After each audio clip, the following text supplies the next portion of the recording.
We have Sean Parker and Matt Fisher with us today. They're both mechanical engineers who specialize in 3D scanning applications, and they're going to demonstrate the workflow and show us some examples of how to use the tools at our disposal to approach these different types of geometry.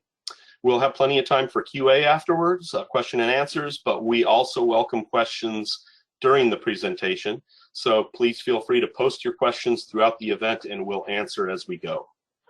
Now, before we dive into the actual modeling, I want to take a minute to address a couple idiosyncrasies of the 3D scanning world that can cause some confusion if you aren't aware of them. And the first one is what we call arbitrary units. So in the CAD world, we're used to the CAD file having specific units which are chosen from the beginning. But mesh files evolved a little separately from CAD, and they use arbitrary units, which is to say they don't store a unit type. They store the number of units, but not the type. So a scan file knows that it is, say, 324 units long, 324 of something. But it has no idea if those units are inches, millimeters, or whatever. No, you're not the only one who thinks that's weird. We think so too, but it is what it is, and it's a common source of confusion in reverse engineering. You want to be aware of it when collaborating with others and communicate the correct units. So to that end, some programs will prompt for a unit type when importing a mesh file, like this one here. Others may prompt selectively if the part appears really big or really small. It'll be like, are you sure this is right? And in general, CADs will have a unit selection dedicated to mesh files that's separate from your CAD workspace. So you can import a mesh in millimeters, but still be working in, say, inches in your CAD workspace. In Solidworks, here it doesn't prompt automatically, but if we select a mesh file type from the file type dropdown, we'll see this dedicated options box. It's dedicated to that file type, and of course, it includes units. So we'll select the same units as our scanner output. Something to be aware of. One thing I like to do when working with others is I like to put the units in my file name. So I'll name it something like, you know, water pump underscore V2 underscore inches or something like that. And that way everyone knows what they should open it up as. Another thing to be aware of is what we mean by design intent. I realize a lot of you are SolidWorks users, and if you've taken a SolidWorks Essentials class or learned it in school, this is one of the first concepts you hear. They're basically referring to the practice of thinking ahead, just like you would in a chess game, and thinking about how the moves you make now are going to affect what you're able to do later on and how you do it. So parametric CAD models consist of a bunch of interdependent features stacked on top of each other. So you need to approach the modeling in a deliberate, thought-out way that's going to result in the model being highly stable and highly editable downstream. But that's not what we're talking about when we use the term design intent in reverse engineering. And to be clear, that type of thinking ahead does come into play in reverse engineering because we are creating CAD models and we're using fairly traditional CAD commands to do it. But in reverse engineering, we use the term design intent or designer intent in a much more literal way. And we just mean what the designer intended and what function the part was intended to serve, as opposed to what came out the other end of the manufacturing line, which is going to be imperfect and differ from the CAD file in several ways. So, you know, if there's a sunken area on a cast part, or some little nub where the gating was cut off, or warping in a molded part, or this part here, the flanges are at kind of odd angles and nothing really lines up. And those are all realities that the designer didn't intend, and we wouldn't want to reproduce them in our part. So instead, we can break the cycle here and now. We can correct them or ignore them during the reverse engineering process. And that's in contrast to an as-built model. If you need to connect two pipes on opposite sides of this factory floor, doesn't really matter what the designer or where the designer intended those flanges to end up. All that matters is where they actually ended up. And if we want to connect them, we need to work off the imperfect reality. Doesn't matter where the blueprint says they should be. So that's what we mean by design intent. We're just referring to what the designer intended. It's not ideal that this term is used in such different ways. But again, this is the kind of thing that happens when two disciplines evolve apart from each other and meet in the middle. So hopefully you won't be confused when we use this term today. And with that out of the way, let's dive right in. I'll turn it over to Sean Parker with 3D Systems, and he's going to show us what your average reverse engineering process looks like. Awesome. Thanks a lot, Ian. And I think I'm going to need to share my screen here, which hopefully everybody can see. We're going to get started. Perfect. And of course, it decided to flip itself on me. So let's just get back here. Just a quick plug for what we're going to be taking a look at today. Software-wise is our product called Geomagic Design X. This is our flagship reverse engineering software for converting either point clouds or more commonly 3D scanned mesh objects into a history-based CAD model that's compatible not only as just a dumb solid, IGES or STEP or Parasolid export with things like Solidworks and other CAD systems downstream, but also can generate native files. And what I mean by that is transferring all of the design history, the sketches, the reference geometry, modeling operations, all of your design history out of Design X and rebuild it inside of software like Solidworks, where you can make edits to it there. The process that we're going to use on this little part is going to be basically like this. We're going to import a file from an external source in the STL file format. We're going to check our units and make sure that they come in the appropriate units, as Ian was alluding to before.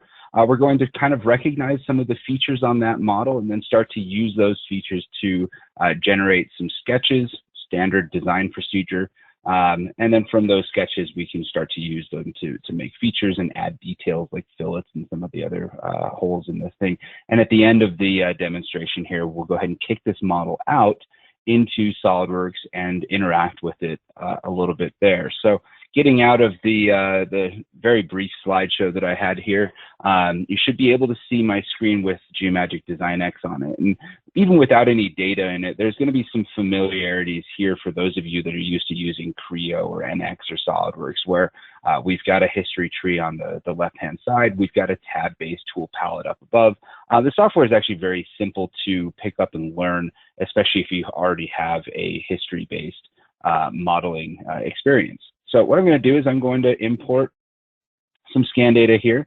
I'm going to grab it from this folder.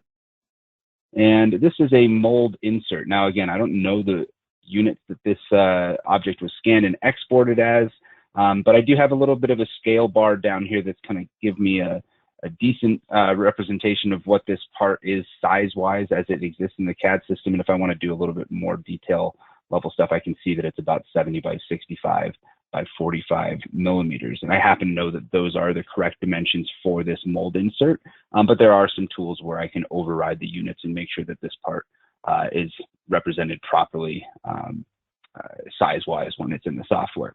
Now, the first thing that I recognize is that, I've got my default views kind of oriented to the screen here, and the part shares no real orientation to those standard views in my X, Y, and Z axes, my front, top, and right plane. So what I want to do is I want to transfer this model from its as scanned position to something that's a little bit more useful when I'm going through the design process. And that's usually going to be referencing some of the prismatic planar features on this part.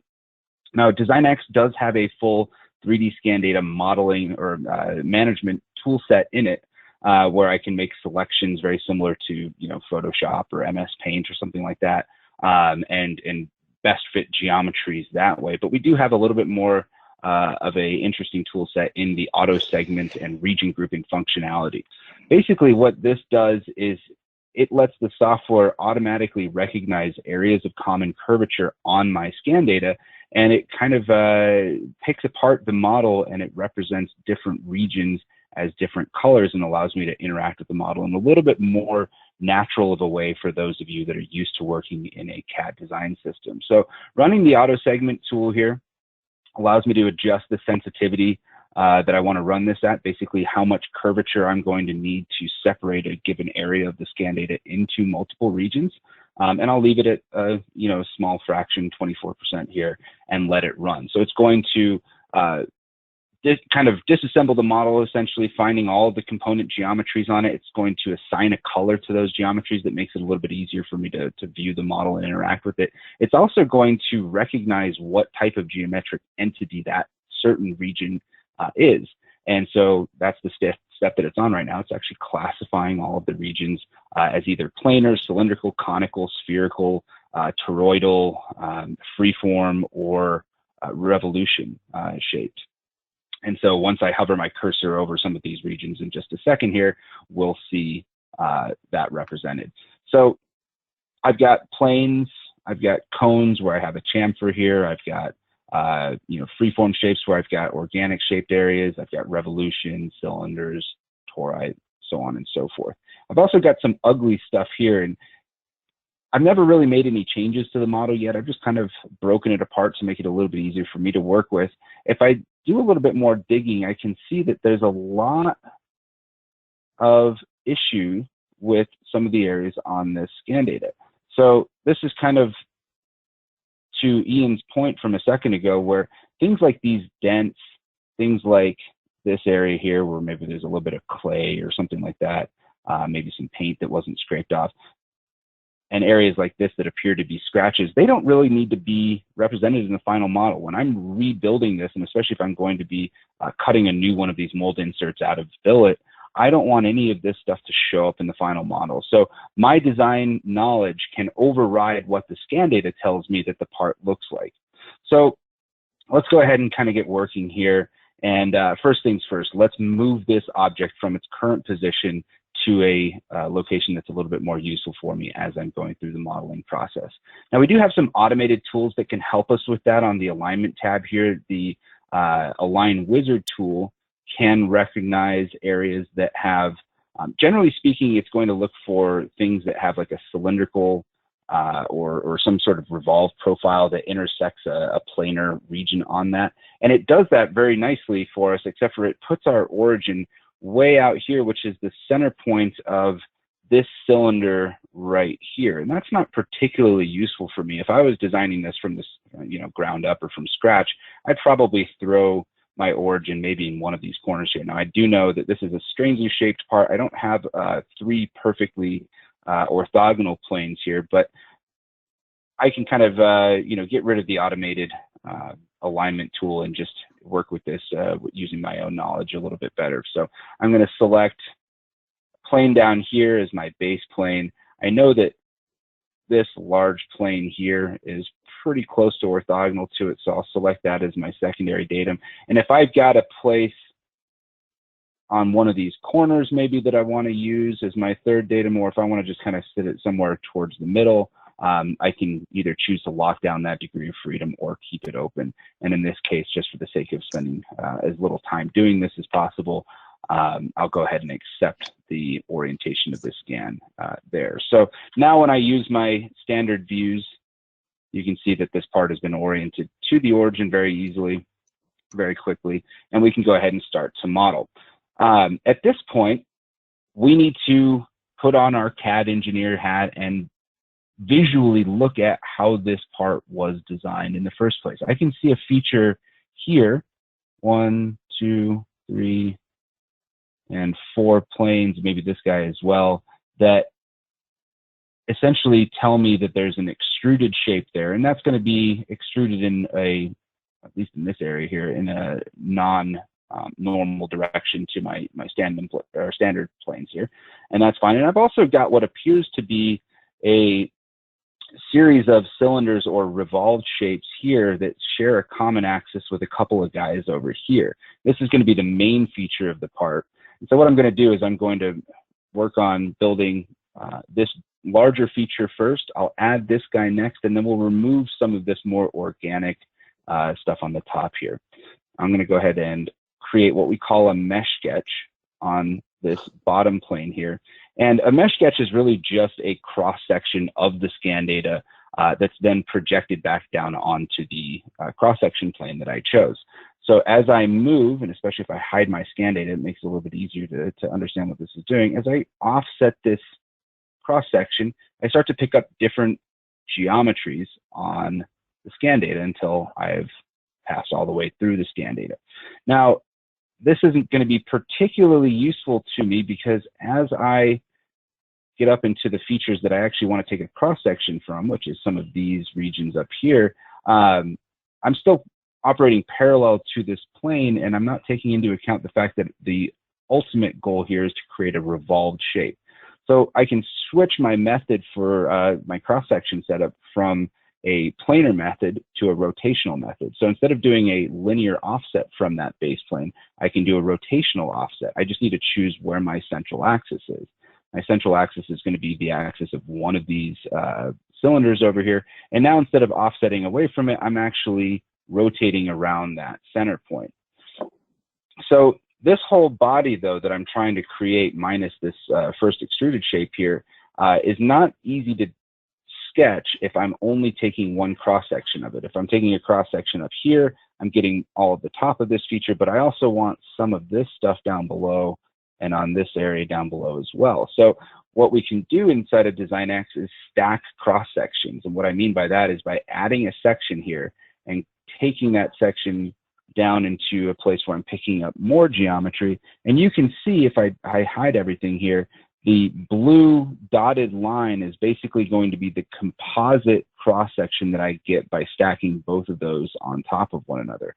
I can also shrink my cross-section in, so I'm not picking up some of the geometries that I don't want to measure right now or want to cross-section, for example, this extruded feature, which I'll get to in a subsequent step. So essentially just trying to isolate the areas of the scan data that I do want to sketch here. And when I go into that sketch mode and hide my scan data, I get a cross-section that's almost complete of the first feature that I want to build and do a revolution from. Now, when I'm in my sketching tab here, most of these tools are going to be extremely familiar to everybody that's done mechanical design inside of a history-based CAD package before, so standard CAD sketcher. The one tool that's an exception to that rule is called Autosketch here. Now, obviously I have a pink cross-sectional guide on the screen. We call these polylines. They're not a sketch though, and that's a good thing because I've taken two cross-sections in two different areas of the scan, and I don't want to sketch this center part here because that's not going to actually be useful in this revolve. So I can choose to ignore areas of this and only sketch the areas that I want. So the Autosketch tool allows me to convert certain polyline entities into sketch entities that can be used in the modeling operation later on down the line. When I open up the Autosketch command, anything that the software recognizes on that polyline that is linear is going to be represented by a green color. Anything that's going to be a three-point arc or a circle is going to be represented by a yellow color. And so fitting lines and arcs to this cross-section is extremely easy to do. All I have to do is click the area where I want to place a CAD entity, and the software will do that for me. Now, there's a couple areas here that I want to take a little bit more manual control over, though. So once I place all of these entities where I need them to be, I can go ahead and exit this command and take a little bit more manual control over here. And that's because I've got some very small, very niche geometry that I want to be able to control a little bit easier. So if I open up the line command, I can just best fit lines to small sections of that. In this area here, I can drag my cursor over a section of the line and build a line there. And then just double click to add the last couple of features. Now, this guy that I just built here, this guy actually should be a composite of these two lines. So I can kind of best fit one line to these two sections and make my overall profile a little bit less complicated. And when I come down here, we'll do,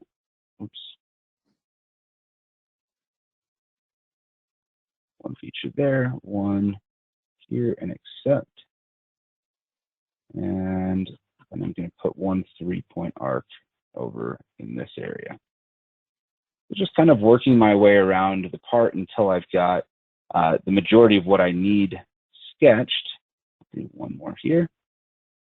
And you'll notice that the Autosketch command, when it could, already started applying constraints for us or relationships in certain cases. So the Autosketch command, if it finds one of the lines or that I sketched was close to horizontal or close to vertical, it went and assigned a vertical or horizontal constraint for me automatically. If it found a arc that was close to tangent to a line, or two arcs that were close to tangent to one another, it would apply a tangency constraint there as well. At this point, I've got the major features all sketched, but you'll notice a lot of green dots on the screen. These are kind of our accuracy analyzer disjoint ends checking function, which is a tool that I really, really like, and I wish that other software had an easier way of doing this to tell me that this profile that I'm sketching right now is not closed. And so for those of us that are used to doing, CAD sketching, the way that we close our sketches is a trim command. We have a corner trim tool just like Solidworks does, and I can just find those green endpoints, find these very small features that I'm trying to extend here, and eventually get myself to the place where I have a fully closed profile. And actually, in this case, I believe this is more a vertical line here.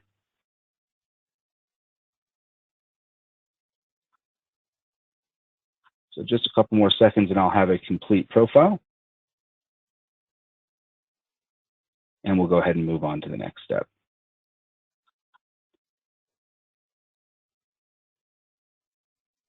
Now, to Ian's point,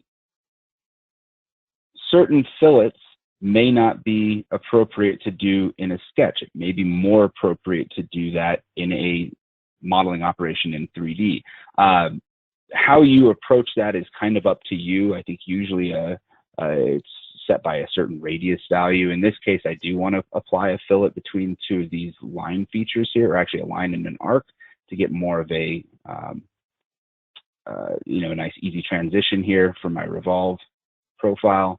And the fillet command in DesignX is kind of unique in that it's dynamic. I can actually assign a radius value to fit over my cross section just by holding the mouse button down and dragging that until it kind of fits that feature. Then it's going to build me a radius value there. And so if I want to control that radius value, just double click and get that to 30 millimeters, which is a nice whole number rather than 29.77 something or other. Same thing if I want to control the overall dimensions on this. We have the same smart dimension tool that SolidWorks has. So I can click two parallel lines. I can override my dimension here if I want this to be an exact 50 millimeters, and I can see how that changes the deviation that I'm going to get between this sketch and the cross section underneath. But at this point, this is a complete sketch. It's not a fully defined sketch, but it is at least a complete sketch that I can revolve. So I'll go ahead and exit out of my sketch command, and we'll go right into the solid body revolve command.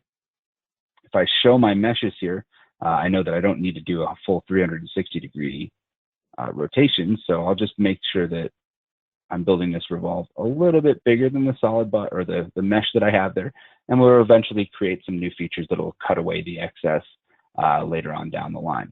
Now, I built my first solid body from that area there, and I want to check to make sure that it is actually representative of what the scan data says it's supposed to be.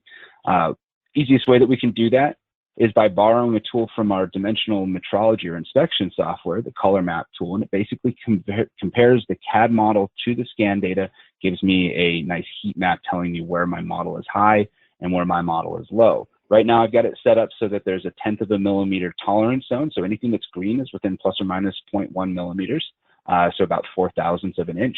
And for the most part, at least on the features that I have modeled, I'm seeing, pretty good conformance there. I am noticing that, in an area down here, which I believe to be actually a damaged area of the mesh, that is correct. There's some tool marks there. I am seeing some deviation there. So I'm not going to worry too much about the yellow and red colors here, as much as almost 0.5 millimeter in deviation down there towards some of the ugly areas. But I don't want to create those tool marks in my final product when I actually go and manufacture this thing. So I'm ignoring the scan data in that area and just kind of applying my own design intent to this model. And we have one question. So the next, someone wants sure, to know, yeah. When you change the dimension, I assume he means override a dimension, does it still continue to use the scan data, and what kind of best fit is it? So it does not. We've removed our constraint to be fixed to the scan data, and we've overridden that dimension to move that feature. So I can go, if I go back into my sketch here, and this is an excellent question, by the way. If I want to, for example, control this dimension and say, no, no, no, no, no, I want this tool to actually be 60 millimeters. Oh, yeah, not 600, 60.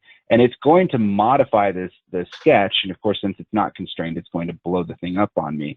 But it's going to move that feature so far off of my cross-section guide there that there's clearly no best fit happening, or no fitting method, period, happening. The only fitting that happens is when I create the feature in the first place, but I have full control over that, and I can completely remove my sketch entity from the mesh if I so choose to do so. And I don't need to use the mesh for anything. If I want to make a new feature on this part, I still have all of the standard tools here. I'm not beholden to fitting anything to that cross-section guide whatsoever.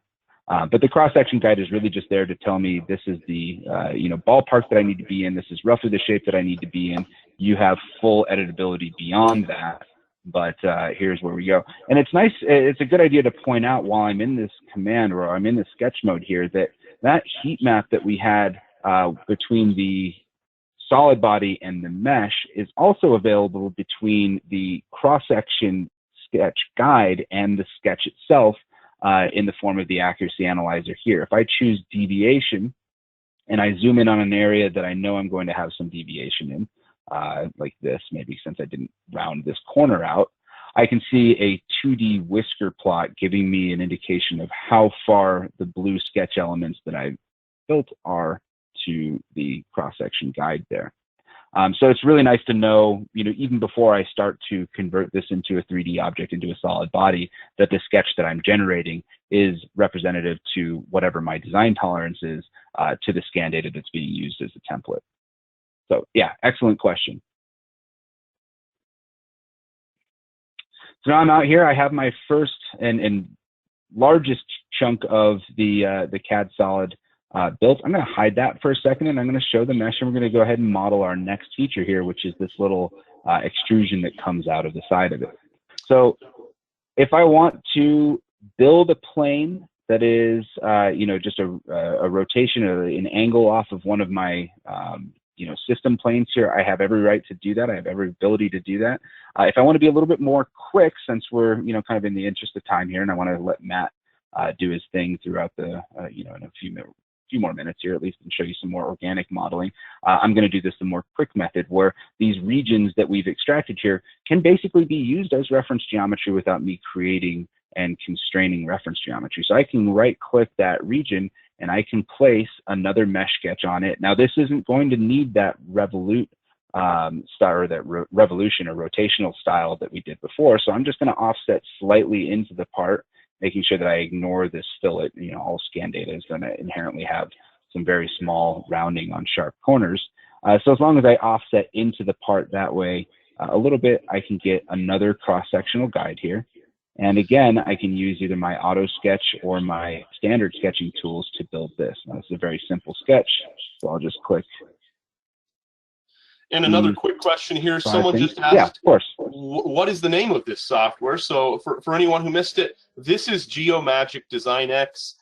There are a few different GeoMagick products, including a plugin for Solidworks, but this is GeoMagick Design X. Perfect. So I've got that feature built. I'll go ahead and do an extrusion here.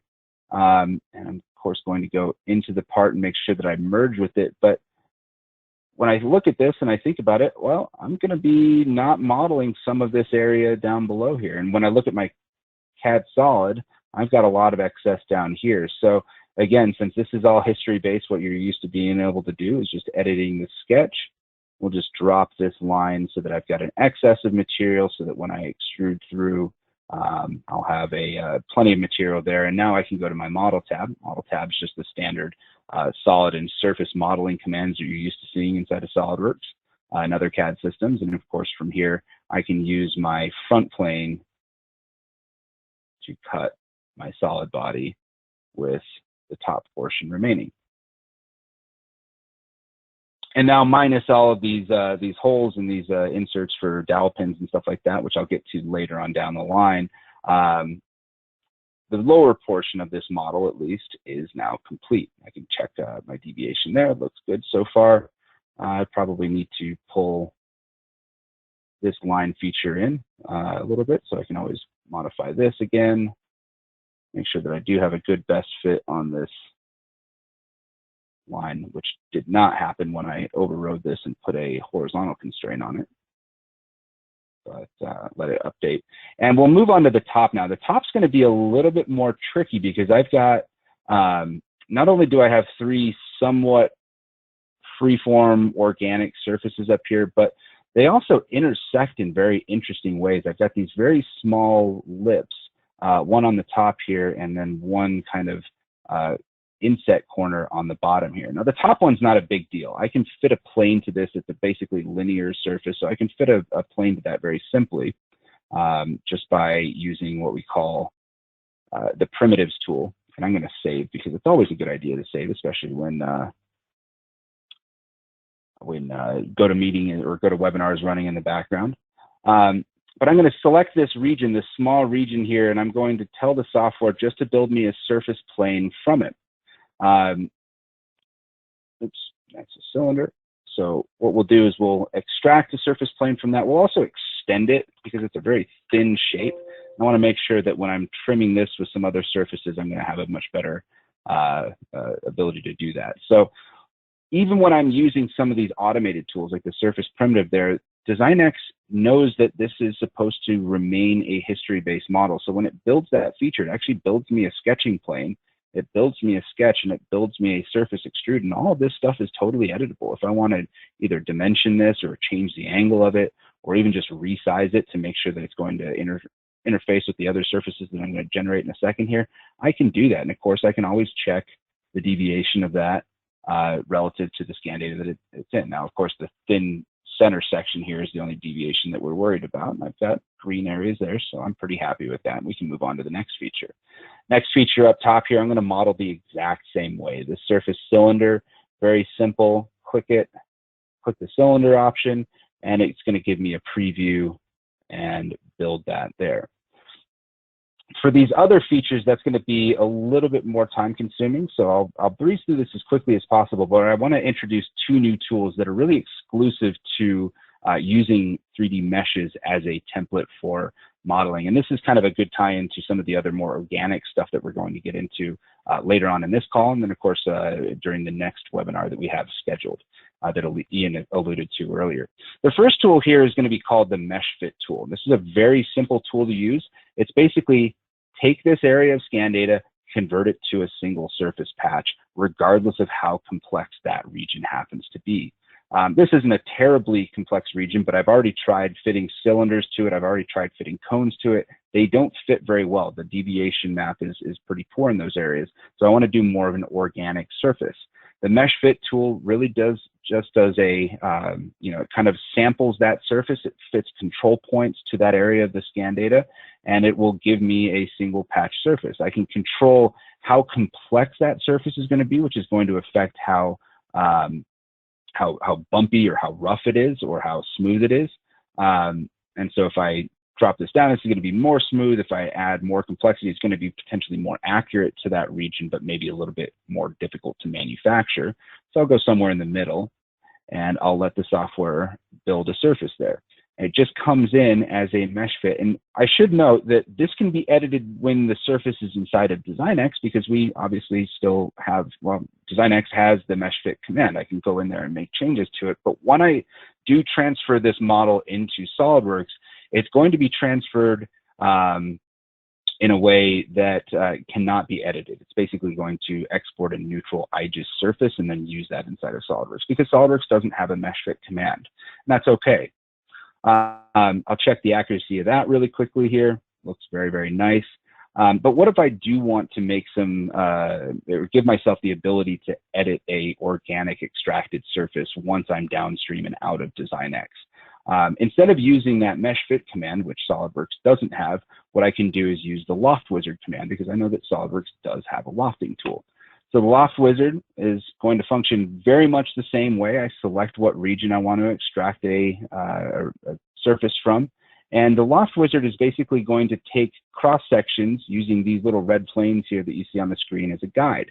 I can control the number of planes that I want to create, or if I want to just say, build me a lofted surface with you know, smaller than a tenth of a millimeter of deviation, I can choose to let it do it that way as well. So I'm going to just keep this as simple as possible, keep 4 cross sections here, and I'm going to let DesignX build those cross sections as a single 3D sketch. That's just going to make it easier for my, or make my feature tree a little bit smaller. If I do want to make these easier to edit, I can always create cross-section reference planes and mesh sketches on each one of these kind of reference planes here, and that's going to make it really simple for me to, you know, add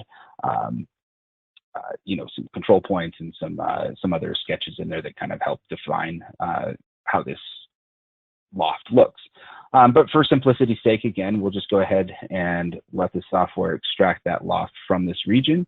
Again, gives me a preview, and since I chose 3D splines here, it's going to give me something that looks absolutely terrible. It's going to have a very small number of control points per spline, and so my deviation is going to be very, very, very bad. But as I add complexity to these splines and override, I get instant feedback telling me that now having 15 control points rather than 5 is going to give me much, much better deviation across that surface.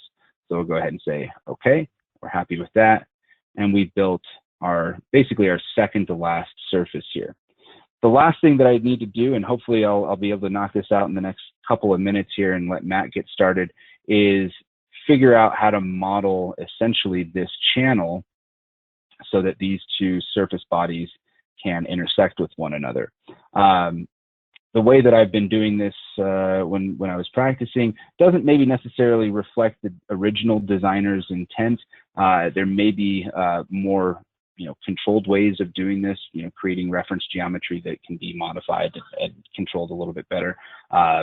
But if this is an area that maybe isn't a massive area of concern on the model, and I just want to get something that works properly, here's one quick way of doing this. I can also use the mesh as a 3D sketch guide rather than just a 2D sketch guide. And what's cool about that is that the same tool or the same kind of technology or algorithms that can separate the mesh up by curvature can also chase lines of curvature around the 3D scan data. So for example, what that looks like in this trace feature line here is me clicking on a seed location on a hard corner here, and the software can recognize that corner as it traces all the way around the part. Now it's going certainly into areas that I don't really care to sketch here, so I can isolate just the area that I'm interested in by selecting it with this trace feature line command. And then it's going to build me a 3D spline that traces that around, which is really, really cool. From here, what I'm going to do is exit that and use that sketch to help me place a plane that is right perpendicular to that spline here. So let me find that spline. I'm going to offset it into the part a little bit because I'm going to be putting a cross-section sketch here and sketching a surface sweep in just a second. So we'll go 20 centimeters in, or 20 millimeters in, I should say.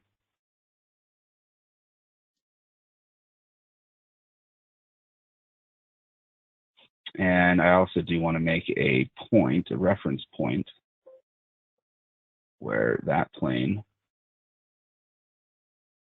and that sketch intersect one another, which is always useful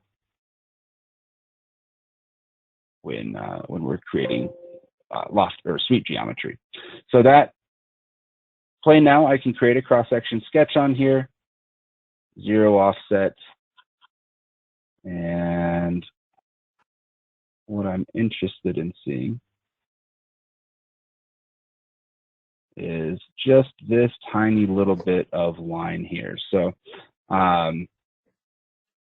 what I'm doing is going to be a lot more apparent in just a second. There we go. Convert that endpoint, build a line from it, and then I want to sweep that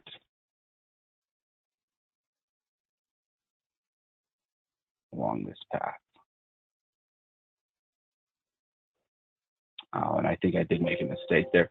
I'll tell you what, this is kind of boring for me. I want to get to the point where we actually have a continuous surface on top, and I can just ignore that channel for the time being.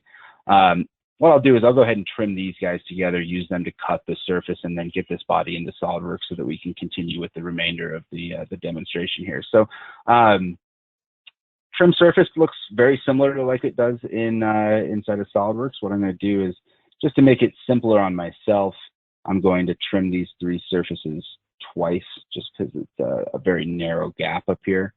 Go ahead and trim these 2 together, keeping that. And double check to make sure that all of these surfaces bodies will actually extend through the solid. It looks like they will not, so we'll make sure to make everything a little bit bigger.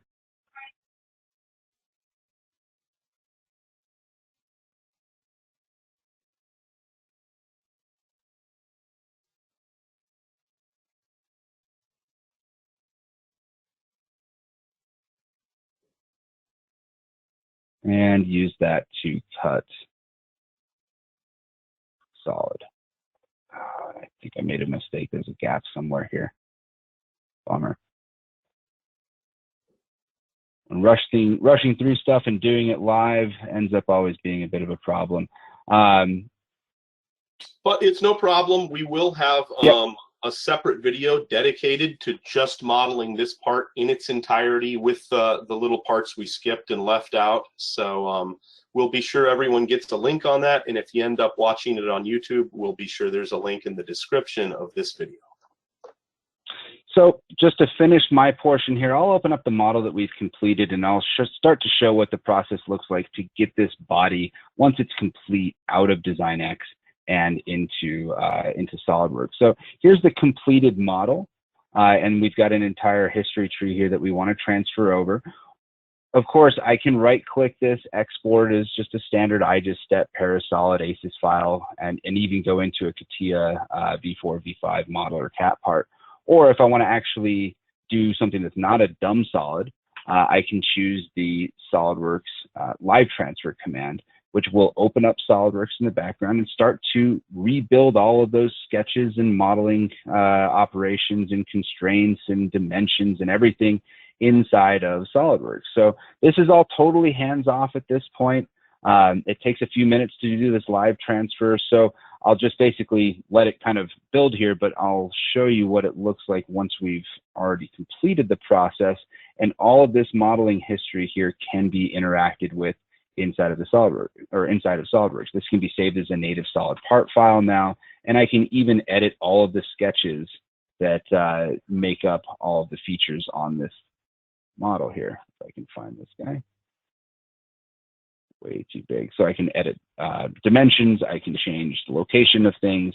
This is a native part file at this point. So I'll go ahead and leave it here because I know I probably ran over with time a little bit, and I really want to get Matt to kind of talk about some other things, more organic things in DesignX. So I'll definitely be on the line for Q&A at the end of the session here, and I'll have the completed model ready to view if we do need to share my screen. But Matt, with that, I'd like to turn it over to you, my friend. Thank you. Awesome. Thanks, Sean. Yeah, thank you so much for showing the prismatic side of it, more surface modeling. So what I wanted to discuss in my section was more on the hybrid, so an introduction into the hybrid. A lot of times when we work with modeling, I have a slide up here just showing 2 examples where we'll have something that's pretty prismatic, but then we have those surfaces that we do have to use mesh fit on because it is going to be impossible to model with a series of spline lines. Or we have something on the vice versa, or we have something that was actually manufactured with topology in mind or 3D printed, like this bracket on the bottom left of my screen. And it's something that, you know, it's very freeform, but we have these sections that we need to make sure are prismatic. You know, it was hand carved, for example, but we have bolt hole positions that we need to make sure are, you know, the dimensional size, the proper fittings. So we do something called hybrid modeling. And hybrid modeling really is the idea that bridges the organic freehand sculpted side of modeling with the prismatic side that we were showing earlier. So we're able to do examples, like I said, the top left, where we have this demo block and we only have 2 or 3 faces that were maybe fitted to connect with the tooling, but everything else is pretty prismatic. Or again, we have the bottom left where everything is freeform, but we have these sharp corners. So DesignX has ways to use that mesh fit to combine everything together. But on top of that, there's something in DesignX called auto surfacing. And auto surfacing allows us to do something like this, where we have something that is just truly freeform, truly handmade, like the statue top that we need to reproduce as a solid. So if we need to remanufacture it, or we need to combine it with a designed base. So in this scenario, I've done something called auto surfacing on the statue. I've designed my base up, and then because they're both solid bodies now, I can now have them interact with one another. I can, CNC this, and I even added in the fountainheads, which were also hand carved using series of surfaces. So I extracted a couple surfaces from that. I'm able to use something called like a solidify tool in DesignX to combine everything together. So this is the idea behind hybrid modeling, and I wanted to just show a brief little example of this. So how we can apply it inside of the workspace. So here we go. We have our example file up here. This is that block, and I'm going to use something very similar that we just saw a moment ago, that mesh fit. So on our solid block, if I hide my mesh, as you can see, I have this flat face, but this isn't the way that it was created inside of our actual manufacturing. We have this kind of bump right here, and as you can see, DesignX recognizes it is a freeform shape. So this is something, again, that might have interacted with the tooling, but we need to make sure it's exact. We can't just estimate and just assume that it's going to be used or manufactured that way. The CNC will not know that, and the mill won't know. So what I'm going to use is that mesh fit surface, and I'm going to select on the region. And I'm going to, again, show that little preview of the mesh fit just to make sure things are exact how we want. I'm going to increase the density maybe just a little bit. But the idea here is that I am taking something that's pretty prismatic, straight lines and flat surfaces, but I'm adding on top something that I do want to be freeform. Well, this is great. I have this surface. If I do my deviation analysis, you can see it's pretty good. I have, little spots here and there that I can improve upon, but that could just be a nick in the machining.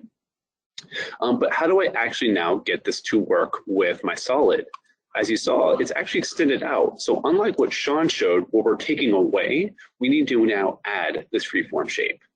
Well, we can do something inside of DesignX called the replace face. So this is very similar to Solidworks. We have the little command right here in this corner. I can select on that. I can say the faces that I want to replace, and I can say the surface that I wanted to replace with.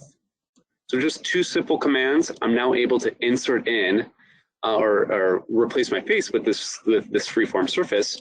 And if I hide that surface, I now have this hybrid combination. So it's pretty quick and easy. I can do my deviation analysis. I can see that it is true that it took that surface and is using that. So again, this is the idea behind hybrid modeling, being able to just take sections that we just normally would not be able to model and just quickly replacing it with mesh fitted surfaces that we can. So I want to show another little example. So just like I showed it, that block, I'm now going to just show the bracket and how that auto surface works. Because I just showed it initially, it looks like it was a bunch of lines and I got a solid, but what actually was happening in the background? This is something we're going to go a little bit more in depth with in the next month's webinar, that freeform, how to model everything part 2, where we're truly working with organic shapes. But in this scenario, I want to turn this into a solid body, so at least I can start working with it. It's actually going to be pretty easy to do. I've copied over my mesh, so this is my copied version, and I'm going to manipulate this in getting rid of all these holes, because these are the sections we want to replace with our fitted areas. So DesignX, we have ways to manipulate our mesh. I'm in the polygons tab. I'm going to just hide, or I'm going to select all these circles. Just holding down Shift and selecting multiple areas. And I'm just going to delete these. So direct editing onto the mesh, and then just using a hole fill to fill everything back up. Because I want this to be watertight when using the auto surface tool. I also want to make sure that it is properly healed up and we don't have something called non-manifold sections. Essentially, non-manifold sections are where surfaces or meshes, parts of it blend together, something that we don't really want when we're trying to get an exact one-to-one mesh. So if I just click confirm, everything looks pretty good. It's going to try and heal up all the sharp corners. And here we have it, our watertight healed mesh. And now I can go over to the model tab. Oops, sorry, I can go into the home tab. We have auto surface. So auto surface, again, I want to take what is here and turn it into a solid body. I'm taking areas that I know I would never be able to model and just turning into a solid so I can add in my cuts. So I'm selecting that this is an organic shape. I can adjust my geometry accuracy if I want that. But for now, I'm just going to click next stage. And what this next stage is going to do is going to build up the nerve surfaces that define our auto surface.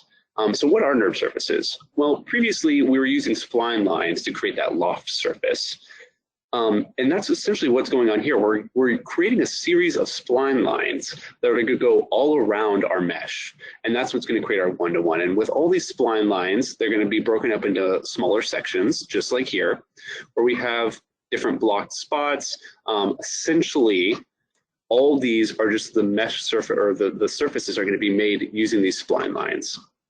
Everything looks good. It looks like it healed up pretty well. So I'm going to click OK to confirm this. And it's now just going to go through and just complete the process where it's taking all the spline lines, creating surfaces from them, and then stitching them together. And again, all these mini surfaces, those are what I was referring to as the nerve surfaces.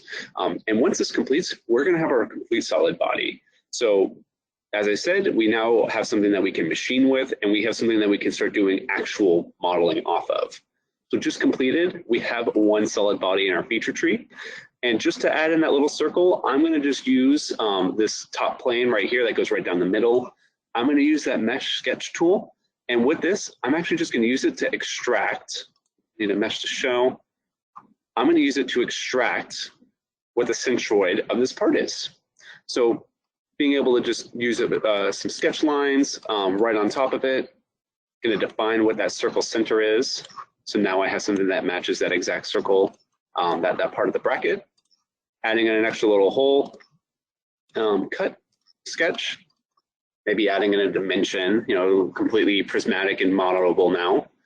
And with this, I'm just going to extrude it out as a cut, both directions, and in the end, we have our bracket. So something that we use the auto surface to turn into a one-to-one, getting all the parts that we don't want to model, but we know we need it as a solid, bringing it into a solid, and then adding in our actual features afterwards, this hybrid modeling. We did that very similarly with that demo block file where it was something that we already had pretty much modeled, but we had this one surface area that we needed to be hand carved. We're able to turn that into a mesh, that mesh into a surface, and then apply it to our solid body. So this is just a brief little introduction into the idea of hybrid modeling, but as you can see, it applies a lot of the same rules that Sean was just showing, which is using some extra surfacing tools and the ability to just take one-to-one references from the mesh.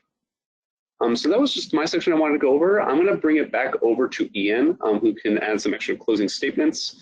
So, yeah. Awesome. Thanks, Matt.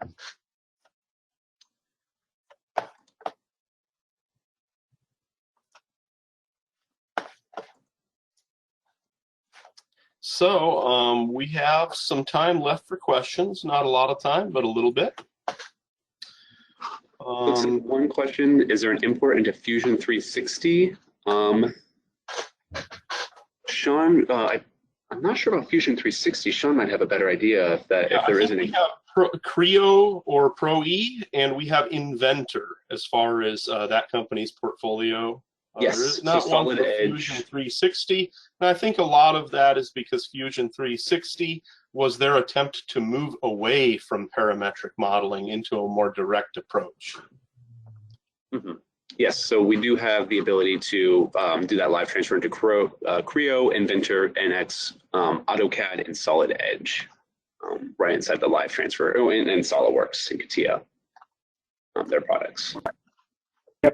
And older versions of AutoCAD. I've got another question here from Saeed, which is, I've seen my colleague working on SolidWorks for reverse engineering, so why use Geomagic instead of SolidWorks? And I actually want Matt and Ian to answer that because, I'm going to be a little bit biased into explaining why Geomagic is better than potentially Scan to 3D, which is, as I think he's alluding to, there is some mesh handling capabilities within the normal version of SolidWorks. Well, it's the SolidWorks Premium. Yes. You can't have the basic version, but comparing DesignX to Scan to 3D, there's obviously a bit more cost in upgrading to DesignX, but in terms of capabilities, What do you guys say? Since, like I said, I'm a little bit biased here. Yeah, so the way I typically view this is, scan to 3D, it's a lot like some of the other reverse engineering modules that come in CAD. It might get you out of a pinch, but it's pretty lightweight. It's not meant to be some full-blown CAD suite. And we all know that the R&D that has gone into this is exquisite, and not every company can just include some amazing reverse engineering suite. So the way I think about it, scan to 3D, it's a lot like a Leatherman tool or a multi-tool where, if your car broke down in the middle of the desert, you'd be glad to have it, but you're sure not going to use your Leatherman tool to rebuild your engine back at the shop. So it's just, a very lightweight tool for convenience compared to an actual purpose-built reverse engineering suite. The way I kind of think of it as well, building off of what Ian is saying, SolidWorks is the kernel behind it is a parasolid kernel. So it works best with prismatic and solid features. So essentially when you extrude, you're really extruding all the surfaces that it just stitches together on its own. GeoMagic kind of treats them as separate surfaces, and that's where the beauty of it coming a little bit ahead regarding reverse engineering is because it has a lot more control in how to fit things to the mesh. And on top of that, the mesh is treated as if it's an actual body inside of DesignX. If you have the GeoMagic for SolidWorks add-in, you can import in your mesh as a interactive body as well. But with Scan to 3D, all those surfaces or all the triangles that are on your mesh, it just treats them like a normal facet inside SolidWorks. So it's there, but it's really kind of graphical information. It's not really something you can interact too much with as much as you can inside of DesignX or with that GeoMagic DesignX add-in. Yeah, and that's a great point. I mean, GeoMagic's been around since the late 90s, building custom-built, point cloud and mesh handling software. This is our bread and butter. We've been in development for over 20, almost 30 plus years now that have all been focused around handling, extremely large, extremely complex meshes and point clouds. And so we've just got much, much better ability to work with absolutely massive data sets. I've seen terabyte files being imported into the software before and being able to work with it there. And SolidWorks is just never going to be able to do that. One other kind of advantage that I do want to point out is that for certain scanners, for example, like the Romer Absolute that Hawkridge likes to sell, there is no software that really is included with that scanner to capture data. So we do have the ability to drive those scanners directly. You scan directly into GeoMagic.